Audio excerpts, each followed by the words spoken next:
রাধে রাধে বন্ধুগণ। প্রথম অধ্যায় বিষাদ যোগ। শ্লোক ৩৯। কুলক্ষয়ে প্রণশন্তি কুলধর্মা সনাতনা, ধর্মে নষ্টে কুলং কৃতস্মদ্ধর্ম হ ভবীভূত।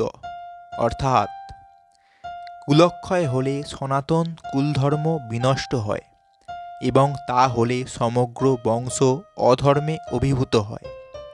এর তাৎপর্য, বর্ণাশ্রম সমাজ ব্যবস্থায় অনেক রীতিনীতি ও আচার অনুষ্ঠানের নির্দেশ দেওয়া হয়েছে, যা পরিবারের প্রতিটি লোকের যথাযথ পারমার্থিক উন্নতি সাধনে সহায়তা করে।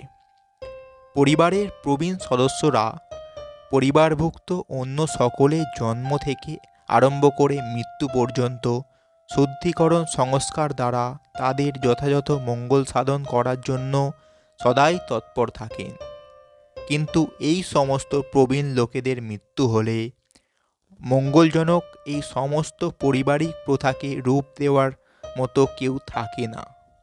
তখন পরিবারের অল্প বয়স্ক সদস্যরা অমঙ্গলজনক কাজকর্মে লিপ্ত হতে পারে এবং তার ফলে তাদের আত্মার মুক্তির সম্ভাবনা চিরতরে নষ্ট হয়ে যায়।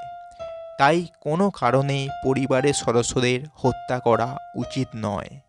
তো বন্ধুগণ, এটাই ছিল আমাদের বিষাদ যোগের শ্লোক ৩৯।